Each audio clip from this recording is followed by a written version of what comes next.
Hello,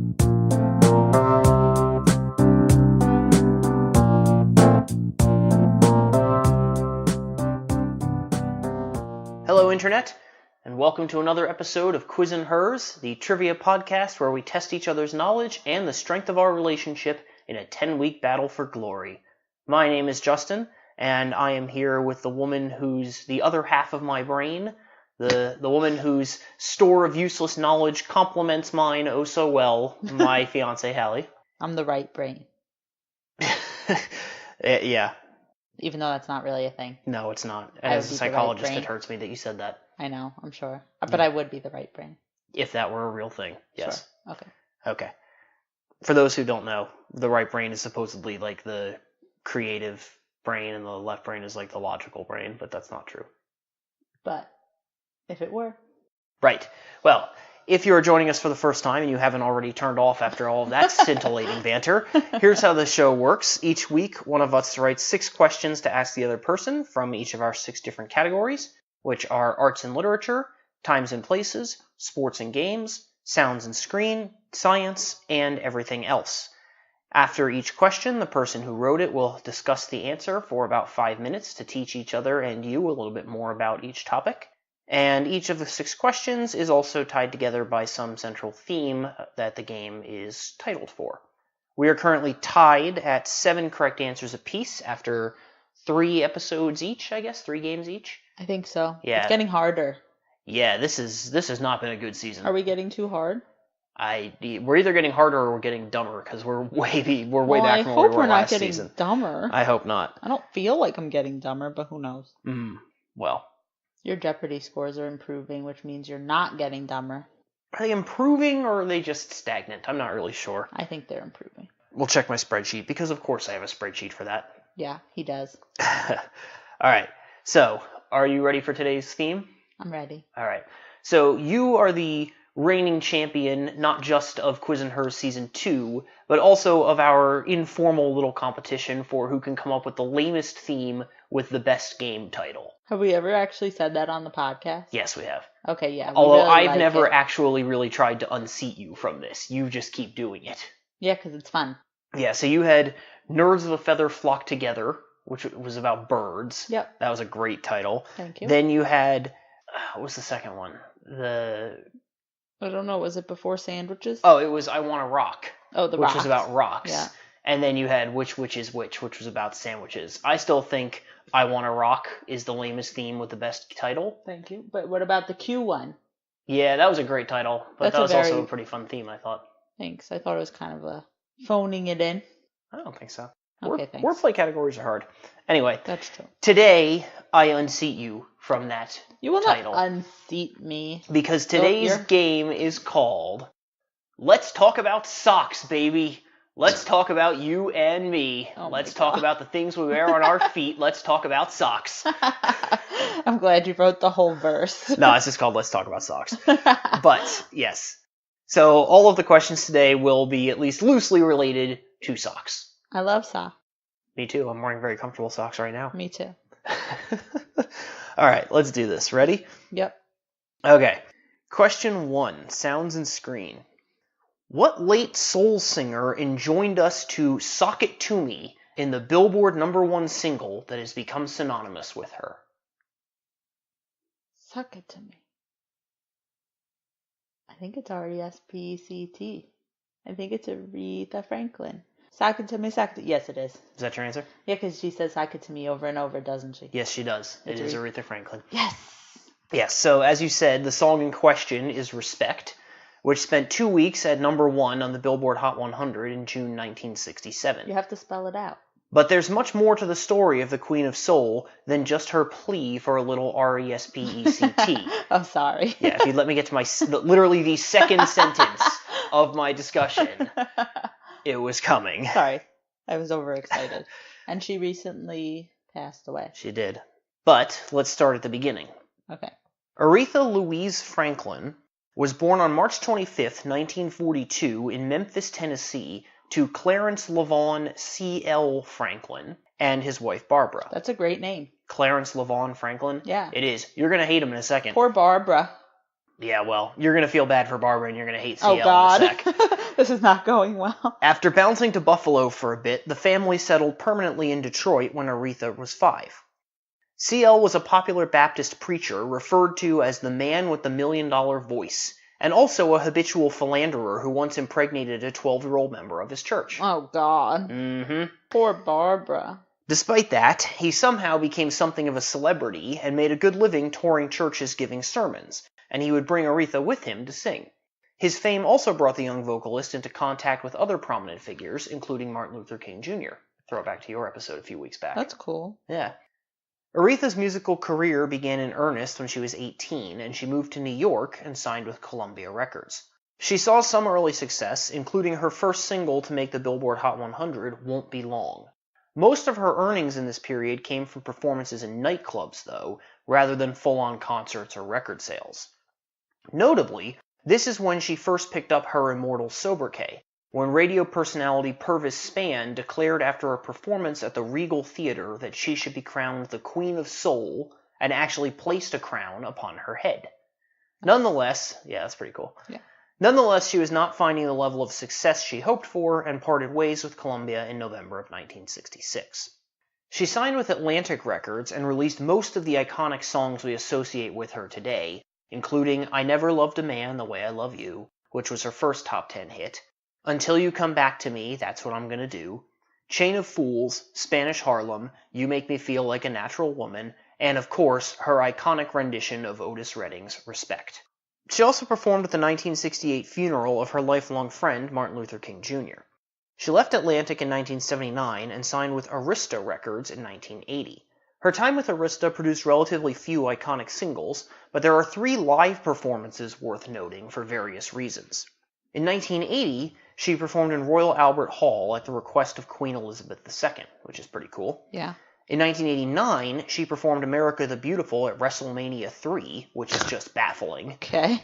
And in 1998, she gave the performance of her life at the Grammys. Luciano Pavarotti was scheduled to sing the opera aria Nessun Dorma. I don't know how you say that, but something like that. I know what you're trying Nessun to Dorma. say. But he contacted the producers of the show after the damn thing had already started Wow. to tell them that he was too sick to perform. He couldn't have told them earlier. Evidently not. That's like how this morning my professor showed up to school with the flu. Oh, God. And then like 10 minutes later, they were just like, go home. Why are you even here? So That then I happened just to me sent once. him right home. Like, what's the point of going if you know that you're just not going to get through? My students have told me to go home because I was too sick before. Yep. Anyway, Aretha, with basically no preparation, performed the aria in the tenor range that the orchestra had rehearsed and brought the audience to its feet. Wow. Yeah, I have to hear that. That Yeah. sounds awesome. She parted ways with Arista in 2007 and semi-retired from recording for the remainder of her life, though she still toured intermittently, and her 2014 cover of Adele's Rolling in the Deep made her the first woman to have 100 songs on Billboard's R&B/hip-hop songs chart. I never heard that either. I want to hear that. She also performed My Country 'Tis of Thee at the inauguration of President Obama. Isn't that song called America? It's both. Oh. In 2018, it was announced that she was seriously ill, and she died on August 16th as a result of a pancreatic neuroendocrine tumor. She left a remarkable legacy. She was the first woman inducted into the Rock and Roll Hall of Fame, and a recipient of a Grammy Lifetime Achievement Award, a Kennedy Center Honor, the National Medal of Arts, and the Presidential Medal of Freedom, and was named the greatest singer of all time by Rolling Stone magazine. Wow. Yeah. She's very good. Yeah, she's awesome. All right, question 2, science. One of the most famous studies in social psychology presented consumers with 4 identical sets of nylon stockings and found that the rightmost pair was consistently rated as the best. What is the name of this effect, which it shares with the effect on gene expression when the location of a gene on the chromosome is atypical? When the location of the gene on the chromosome is atypical. Yes. 20 minutes later, Hallie was still sitting there in silence. It's been like 5 seconds. Can't think. I bet if I had all day to think about this, I would get it.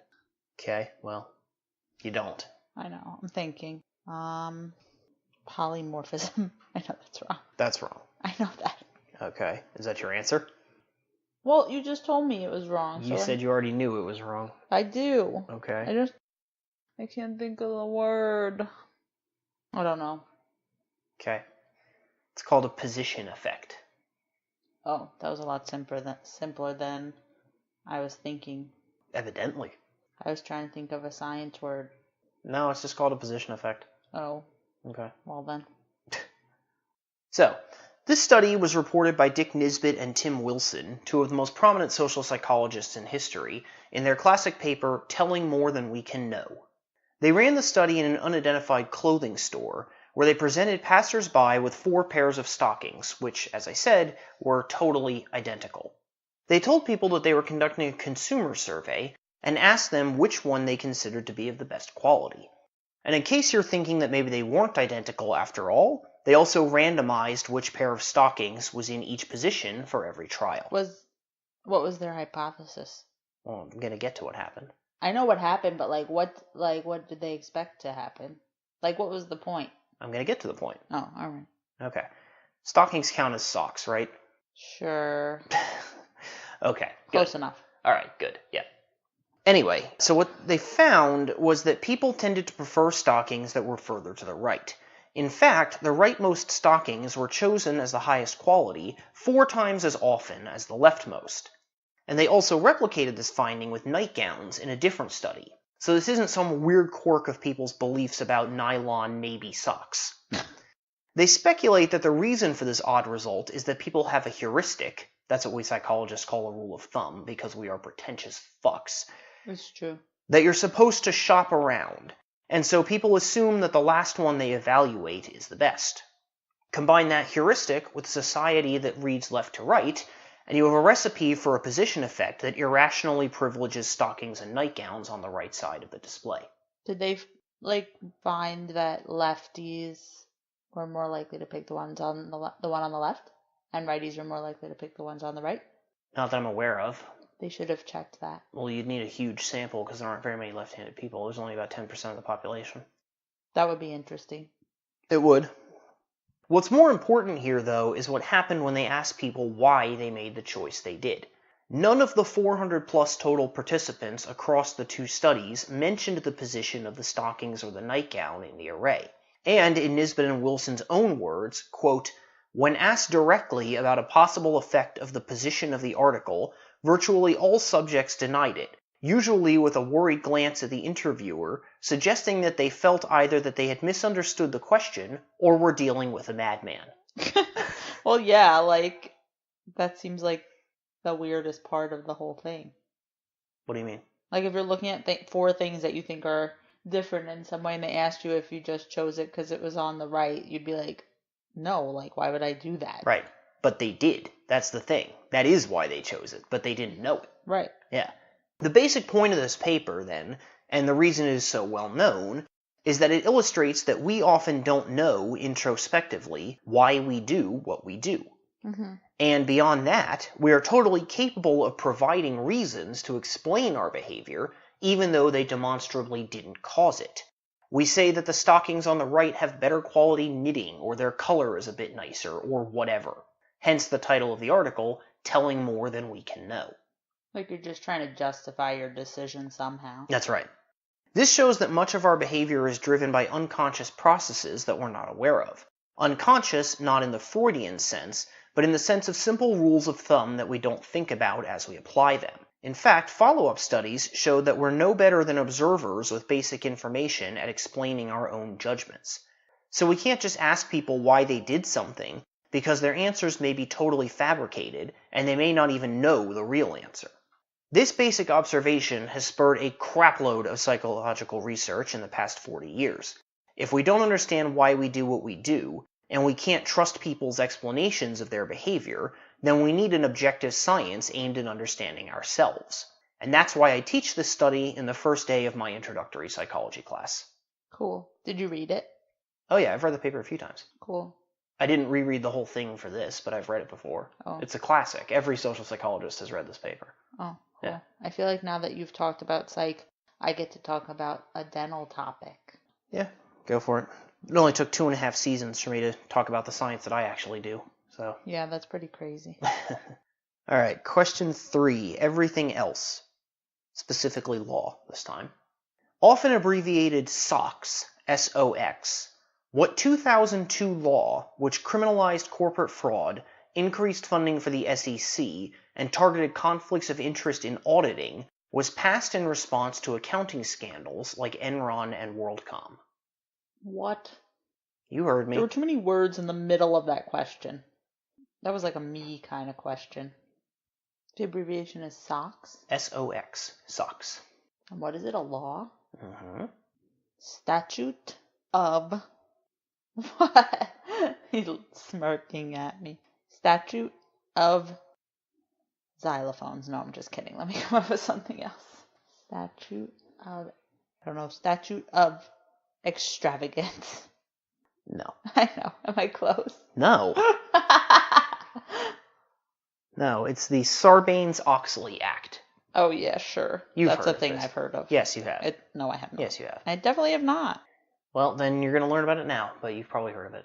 Named for its co-sponsors, Maryland Senator Paul Sarbanes and Ohio Representative Michael G. Oxley, the full name of the law is an act to protect investors by improving the accuracy and reliability of corporate disclosures made pursuant to the securities laws and for other purposes. Catchy. Let's watch Billions. You know, rolling your eyes doesn't come across in a podcast, right? Oh, they heard it. It's so good. I'm going to cut this out anyway. Why? You cut out everything I say. So, a bit of background. Major accounting scandals like Enron and WorldCom had cost investors billions of dollars and shaken public confidence in U.S. capital markets. At the time, the accounting industry was self-regulated with no real oversight. The problem was that accounting firms also offered other, more lucrative services like consulting, so there were incentives for them to report favorable audits to keep their consulting clients happy. This kind of conflict of interest led, in part, to the disastrous scandals that I mentioned. There was also a similar conflict of interest among financial analysts. The same companies that employ the securities analysts who make buy and sell recommendations provide investment banking services to the companies that they are supposed to be objectively scrutinizing. Again, you can see how they were incentivized to recommend buying to keep their clients happy. Hallie's not paying any attention to what I'm saying. Yes, I am. No, you're not. Yes, I am. It doesn't matter. I can't comment. You're gonna cut out anything I say. No, I'm not. Yes, you are. No, I'm not. You just said you were. No, I said I was going to cut out that thing before. Why? Because it was pointless and had nothing to do with anything. But this is what Billions is about. Yes, I know. Okay. That was all. Okay. Adding to all of those problems, the Securities and Exchange Commission was also seriously underfunded at the time, meaning that the people who were supposed to be monitoring this kind of shit didn't have the necessary resources to do it. Hence, Sarbanes and Oxley introduced their respective versions of the bill, which both passed preliminary votes, then went to a conference committee to hammer out the differences between them. The final version of SOX passed both houses of Congress by ridiculous margins, 99 for, 0 against, and 1 abstaining in the Senate, and 423 for, 3 against, and 8 abstaining in the House. President George W. Bush signed it into law on July 30, 2002, calling it the most far-reaching reforms of American business practices since the time of Franklin D. Roosevelt. And as we all know, there have not been any examples of serious financial misconduct since. Wait, no. That's not... No. No, that's not true. The law itself consists of 11 parts or titles. I won't go over all of them, but I will mention some of the more important ones. Title I created the Public Company Accounting Oversight Board, which is a semi-private nonprofit agency that oversees and regulates accounting firms that perform audits for publicly traded companies. Title II tries to reduce conflicts of interest by banning firms that provide auditing services from also providing other services like consulting for the same clients. Title III requires that top executives of companies take personal responsibility for their company's financial statements. For instance, it requires that CEOs and CFOs personally sign off on quarterly earnings reports. Titles 8 and 9 are known as the Corporate and Criminal Fraud Accountability Act of 2002 and the White Collar Crime Penalty Enhancement Act of 2002, respectively, and institute criminal penalties for manipulating, changing, or destroying financial records, failure to certify financial statements, and other types of white-collar crimes, and specify protections for whistleblowers. Like any piece of legislation that regulates businesses, SOX has drawn its share of criticism, mostly from the right. Free market champions like Ron Paul have characterized it as an unnecessary and harmful government overreach. Wait, I have a comment. Yes? Do people from other countries know what the right is? Yes. Okay, I was just wondering if that was an American thing. I'm trying to appeal to everyone. No, I mean, people know what that means. The words conservative and liberal mean different things in different places, but right and left are pretty universal, I think. Okay. So, free market champions like Ron Paul have characterized SOX as an unnecessary and harmful government overreach that puts U.S. firms at a disadvantage and incentivizes businesses to relocate elsewhere. And there is some scholarly evidence that smaller international firms became more likely to list themselves on stock exchanges in the UK rather than the US since the law's passage. But it has also been praised by both politicians and financial industry insiders for restoring investor confidence and promoting transparency. Okay. Alright, question 4, arts and literature. Art-sox.com, which is a real website, sells a variety of socks printed to resemble famous works of art, including 2 by Edvard Munch, Despair, and What Other More Famous Painting, which expresses a similar theme. Wow, this is almost as bad as that time that I talked about Ada Lovelace in my playing card episode, because there happens to be a science... The deck of science playing cards or whatever? Yeah, this is like equally terrible. I didn't hate that question. No, it's not that the question's terrible. It's just like sometimes with a certain theme, the only thing you can do is talk about socks with art on them. Other works of art printed on them. Yes, well, sometimes. Yeah, I mean, usually it's... I tried to find works of art that had socks in them, like, meaningfully, yeah, and I couldn't. It was like, oh, in this Renoir painting, there's a pair of socks hanging in the back. No, it wasn't even that. It was just like people wear socks in paintings, which is not relevant. Yeah, so this was the best I could do. Okay. Anyway, would you like to give an answer? Sure. The Scream. Yes, it's The Scream. Yay. The Scream is, without question, the most famous work of Norwegian expressionist Edvard Munch. Munch originally titled it Der Schrei der Natur, German for The Scream of Nature, and in Norwegian it is referred to as skrik, meaning shriek. I never realized this, though. It's actually the name of 4 very similar works, 2 painted in 1893 and 1910, and 2 done in pastels in 1893 and 1895. And those 4 images of a skeletal, genderless creature howling into the void have quite an interesting history. Munch recounted the inspiration for the painting in his diary entry from January 22, 1892. He was out for a walk when the setting sun turned the sky blood red. In his own words, I stood there trembling with anxiety, and I sensed a primal scream passing through nature. Scholars have tracked down right where this moment of inspiration happened, a fjord overlooking Oslo. That's cool. Yeah.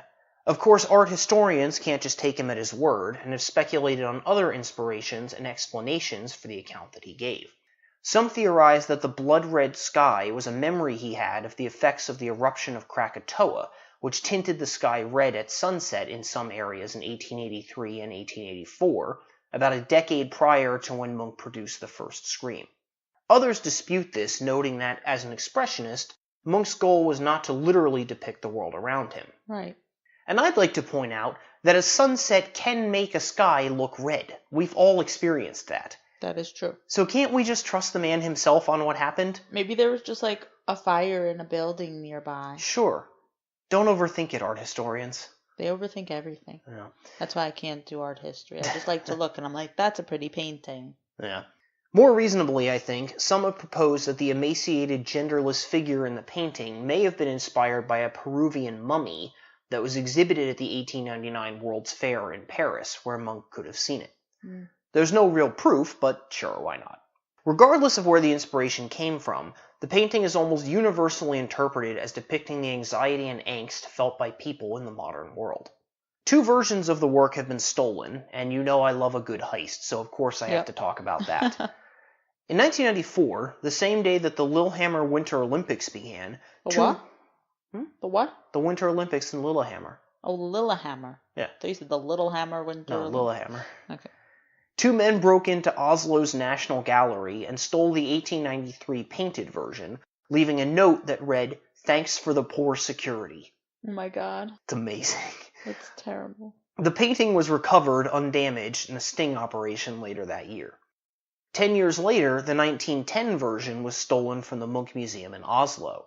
There was no snarky note this time, but it took over 2 years to recover this one, which was also, amazingly, nearly undamaged. Wow. Yeah.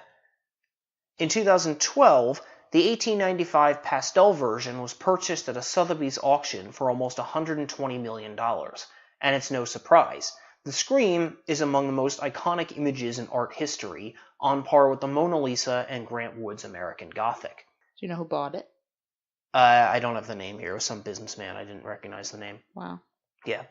Like those elite peers, the Scream has been ripped off, referenced, and parodied innumerable times.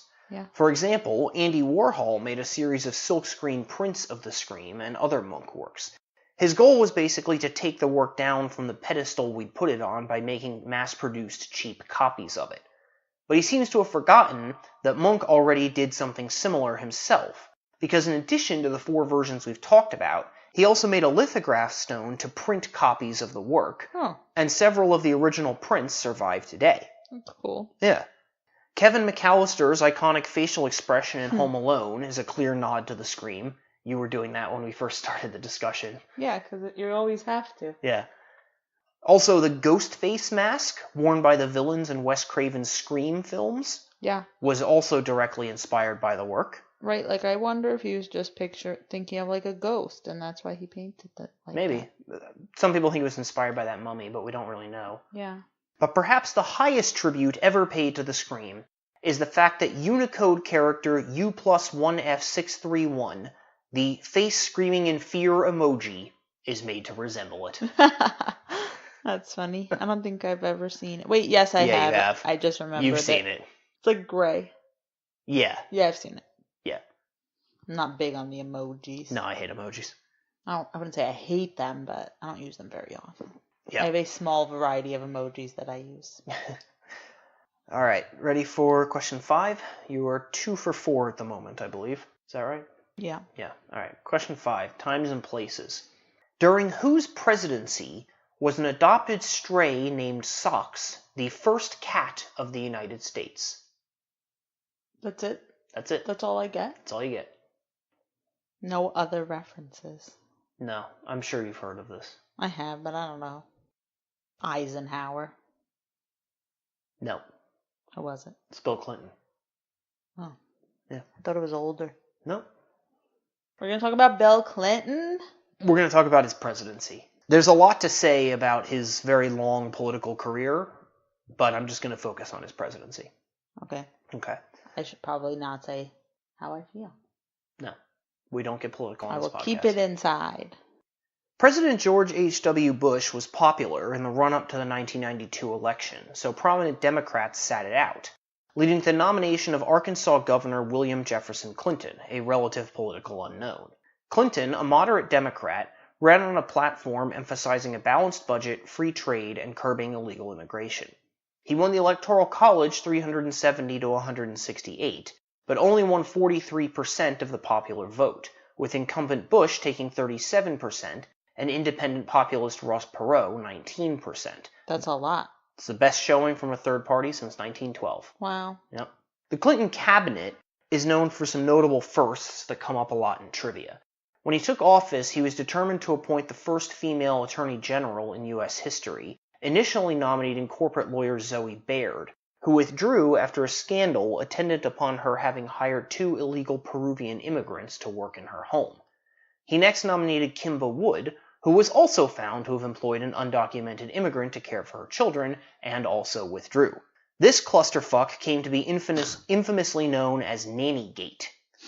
Clinton finally settled on Janet Reno, who served all 8 years of his administration. Mm-hmm. His original Secretary of State was Warren Christopher, but he was replaced in Clinton's second term by Madeleine Albright, the first female Secretary of State, who is also much more famous than Warren Christopher. Cool. Clinton is also known for nominating the notorious RPG Ruth Bader Ginsburg and Stephen Breyer to the Supreme Court. Who's Stephen Breyer? He's another justice of the court. Still? Pretty sure. Oh, God. I know nothing. How have I never heard of this person? That seems like a good thing to know. Every person on the Supreme Court. Yeah, that is something that I should know. Let me see. R.E.G. Stephen Breyer, Associate Justice of the United States Supreme Court since 1994, generally associated with the more liberal side of the court. Yes, he's still in office. Jeez. Not in office. He's still on the bench. That's sad that I did not know that. There you go. Thank you. Clinton's fiscal policy. What? I was just gonna say, I know who RBG is. Yes, well, she's a celebrity basically at this point. Yeah, she had a big budget biopic, so yeah, she's made it. Yeah. Clinton's fiscal policy charted a middle ground that included both new taxes on gasoline and reduced military and Medicare spending. The Republicans resisted any tax increase, which led to 2 government shutdowns in late 1995 and early 1996, until Speaker of the House Newt Gingrich capitulated to Clinton's proposed budget. This approach, coupled with a strong economy, led in 1998 to the first federal budget surplus since the 1960s. Clinton had hoped to pass sweeping healthcare reform, but Republicans opposed any expansion of the government's role in healthcare, and many Democrats did not support his plan, which wouldn't institute a single-payer health system. Overhauled medical policy was supposed to be the crown jewel of the Clinton administration, but he had to give it up. Clinton oversaw a period of economic deregulation, most notably the passage of the Gramm-Leach-Bliley Act, which allowed the same institutions to act as both commercial and investment banks, producing one of the conflicts of interest that Sarbanes-Oxley tried to fix. Wait, let me show off my knowledge. Glass-Steagall. Do you know what Glass-Steagall is, or are you just saying things that you know are related to finance? Yes, I'm just saying things that... Okay. His social policies were similarly moderate and mixed. He supported the rights of gay people to serve in the military, but was opposed by Congress, and the controversial Don't Ask, Don't Tell policy proposed by General Colin Powell was ultimately the compromise. He also signed the Defense of Marriage Act, banning same-sex marriage at the federal level, which the Supreme Court struck down in 2015 in Obergefell v. Hodges. Why did he do that if he supported them? He supported the right to serve in the military, but not to marry. It was 2 different issues. Oh, I see. More liberally, he revoked a gag order banning abortion information in federally funded clinics and signed the Brady Act, which mandated background checks to buy guns. Throwback to my episode. Yes, indeed. Weapon of choice. Yeah, when we talked about gun control legislation. Yep. Yeah. Of course, Clinton's political legacy is overshadowed by the impeachment proceedings brought against him in 1998. Special counsel Kenneth Starr had been appointed to investigate the Whitewater scandal, which is a whole other shit show that happened during his time in Arkansas, and uncovered that Clinton had had an affair with White House intern Monica Lewinsky. Clinton testified under oath that he had not, but the evidence became undeniable, and the House, in a straight party line vote, impeached him. Removing him from office would have required a 2/3 majority in the Senate, which there was absolutely no chance of getting, so it ultimately came to nothing, but it dominated the last couple of years of Clinton's presidency. I still don't understand what that has to do with being president. What? Cheating on your spouse. They didn't impeach him for the affair. They impeached him for testifying under oath that he hadn't had an affair. Oh, right. It's not illegal to cheat on your wife, but it is illegal to lie under oath. Right. That's why. Crazy. I'm not getting political. Okay. That was not political. Yes, it was. No, it was not. It was not related to politics. I just think that I would give any person, regardless of political beliefs, the benefit of the doubt in that situation. I don't think that's enough to impeach somebody. Okay. That's all. Okay. All right. Question 6, sports and games. What was that face? Nothing. I'm scared that I'm only going to get 2. You should get this one. All right. I hope so. I will say... Oh, my God. What? Sorry. I just realized I almost wrote about something that... Well, I guess I'll tell you whether or not it's your question. You go first. I came very close to writing about something in my next game that you might be talking about now, but go on. Okay. Well, so I bet I know what you're talking about. I was going to talk about the Black Sox scandal, which seemed like the obvious thing. What? What's that? When the White Sox flew the 1919 World Series? Was that the World Series I was talking about? The one I was going to talk about was the White Sox-Cubs first Subway Series. I think it was earlier. Okay. Anyway, it was like the first Subway Series. Oh, no, that's different then. So I was going to talk about the Black Sox scandal, But I realized we've already had 2 baseball topics this season, so I decided to do something else. Yeah, I'm glad I rewrote my question too, because then there would have been another one also. Yeah. Okay, so here it goes. What sport requires all competitors to wear knee-high socks, along with knickers that meet the socks to cover the whole leg, a face mask, and, for 2 of the 3 disciplines, an electrically conductive tunic called a lamest? I want to say it's fencing. Are you going to say it's fencing? I'm going to say it's fencing. It is fencing, yes. Yay, fun. You know a lot about fencing. I do. I fenced for a few years in high school and college. This is such a personal episode. Yeah, I was rushed writing it. So, yeah, I didn't have a lot of time to write this one because I was backed up editing stuff. So, but I don't know. I think it makes it more interesting when you actually do know about the topic. Yeah, but I mean, part of the reason we're doing this is to learn stuff we don't know about. So. Well, I don't know much about fencing, so teach me. All right, here we go. Fencing is a personal favorite sport of mine because I did it for a few years. Yep. So there are 3 different rule sets in the standard Olympic sport, which are named for the different weapons used. Most fencers learn the foil first. The foil is a light, flexible thrusting weapon. Points are scored in foil by contacting your opponent's lamest, which covers the torso, with the tip of the blade. The side of the blade doesn't count. The lamest is electrically conductive, like I said, and when it contacts the tip of the blade, it completes an electric circuit through the weapon, which is wired to a scoring system, and a point is awarded. That's cool. Foil fencing is also known for its complex rules of priority or right-of-way, under which you must establish yourself as the aggressor by advancing towards your opponent, knocking their blade away, or parrying an attack before you can score a point. The foil is descended from the old training sword that French aristocrats used to practice their technique with for the small swords that they carried with them. So the small sword was like the standard sidearm of people in France, and the training sword that they used is like the ancestor of the foil. Okay. Yeah. Did you do foil? Yeah, that was my primary weapon. Cool. The other heavier thrusting weapon is the épée. Unlike in foil, épée fencers don't wear lamets because the target area is the whole body, so any hit that depresses the tip of the blade with sufficient force counts as a point. There are also no right-of-way rules in épée. Whoever hits first gets the point. Huh. The épée is descended from the small sword, the thing that the foil's ancestors were used for practicing, which replaced the heavier rapier as the primary dueling sword in Europe in the late 1600s. It sounds harder. What? Épée? Yeah. Yeah, épée it's a very different game. It's not as fast as foil. It's like much more defensive. Because basically in épée, like usually what you're trying to do is you're trying to basically hit your opponent like right on their wrist. Like you're trying to go just over their blade and hit, or over the guard on their sword rather, and hit their wrist because it's the closest part of their body to you. Right. And so there's a lot of like advancing and retreating in épée because, you know, as if your opponent comes in at your wrist, you have to retreat and pull your weapon back to get away. Right. So yeah, épée is like a slower pace. Some people would say it's like more cerebral. But then again, there's no right-of-way or anything like that. It's just whoever hits first, so that in some ways there's like less strategy in épée. It's a very different kind of fencing than foil is. Okay. Anyway, the third weapon is the saber, which differs from the foil and épée because it's a cutting weapon.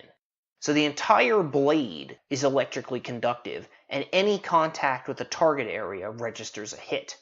Saber fencers wear a lamest that covers the torso and arms, and conductive helmets, so the target area is the entire upper body. Saber is also known for being the fastest form of the sport, and has right-of-way rules similar to foil. The saber is descended from the cavalry sword carried by mounted soldiers, which is why the target area is what it is. If you were on horseback, cutting an enemy's legs off didn't do much good, but cutting his head off was a pretty good idea. That sounds hard. Saber? Yeah. Saber's crazy. It's really, really fast. Did you know people that did that? Yeah, I knew people who fenced saber. Cool. Saber, like, I remember there's a rule in saber that you can't cross your legs.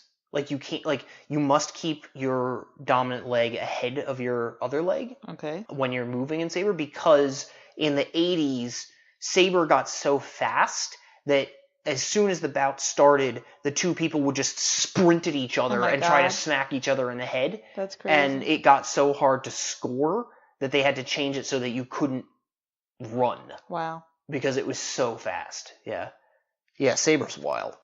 So fencing is a full contact sport predicated on stabbing and whacking each other with metal weapons, so protecting yourself is important. According to the rules of the Fédération Internationale d'Escrime, I don't know, I can't speak French. The FIE, we Good call job. it. The FIE, we call it. The sport's governing body. It is illegal to have any exposed skin at all, except on your non-weapon hand, which is usually kept far behind the rest of your body. Why don't you just wear a glove? You can, but you don't have to on your non-weapon hand. Because when you're in your fencing stance, your non-weapon hand is the furthest part of the body away from your opponent, so there's no reason anyone would target it. Did you ever get hurt? Did I ever get hurt? Not badly. I saw someone draw blood once, actually. Wow. It was a foil match, and the weapon, snagged on the person's jacket and, basically, scraped the person with, the rough fabric of the jacket, and so they were they didn't get stabbed, but they got... Yeah. They drew blood. Scratched. Yeah. So, in addition to the socks, which you have to wear to cover the bottom half of your leg, fencers wear knickers, a metal mesh face mask, a jacket, a special glove, and for women, a plastic chest guard to provide additional protection for the sensitive upper torso area. I didn't even think of that. Yeah. Suiting up also involves running a wire through the arm of the jacket to plug into your weapon, and then out the bottom to connect to the scoring system and the bottom of the lame to set up the electrical circuit. It sounds like so much effort. How long did it take you to get ready? Just a few minutes. Oh, you get used to it. No, so you keep your wires just on you all the time, hooked in, and so in between matches you might disconnect from your weapon and you would unplug from the scoring system, but you still have the little wire just hanging out the back of your jacket. And when you're up next again, you just plug into the scoring system and hook into your weapon, and then you're ready to go. Did you always use the wire or not when you practice? No, so you don't learn with the electrical system. You learn the basic techniques with training foils, and then when you start actually competing, you use the electric foils. Got it. Yeah. Did you compete a lot? Sorry, I'm asking a lot of questions. I went to my share of competitions. So fencing has been a part of the modern Olympics since the first games in 1896, which was also the same year that the first official set of rules was promulgated by the Amateur Gymnastics and Fencing Association. Since the beginning, every fencing match has begun with the two competitors raising their weapons to salute each other before donning their masks and commencing combat. Épée moved to electronic scoring in 1933, and foil went electric in 1956. But saber presented unique challenges because it's a cutting weapon and the head counts as part of the target area, so it didn't move to electronic scoring until 1988. You can pretty much only watch fencing during the Olympics, so keep your eyes open during the Tokyo Games next year. Yeah? Yeah, it's very, very cool to watch. I think I watched some with you last time. Yeah, I would say start with watching foil, just like you start by learning foil, because it's probably the easiest one to follow. Even though épée is a bit slower, I think it's harder to tell kind of what's going on and who's on the attack and that sort of thing. Like the strategy. Yeah. Okay, so you are now up 10-7 on the season. Yep. So we will be back next week when I will try to catch up. Maybe I'll take my first lead all season next week. Who knows? But we'll see. But in the meantime, you can get in touch with us. You can email us at quizandhers@gmail.com, or you can follow us and reach out to us on social media. We are Quiz and Hers on Facebook, Twitter, and Instagram. We are available on all podcasting apps that we are aware of. So if you like the show, be sure to rate, review, subscribe. Especially the reviews really do help a lot. So if you have a couple minutes and you like what we're doing, it really does help us if you leave us a review. Yep. And I guess that's everything. Sounds like it. Yep. Thanks to Lee Rosevear for our theme song. We never actually thank him. We always thank him in the show notes, but I always forget to say it. But thank you. Thank you, Lee, for our theme song, Thinking It Over. And thank you guys for listening. So that's it. Thanks for listening, and we'll see you next week. Yep. All right. Bye. Bye.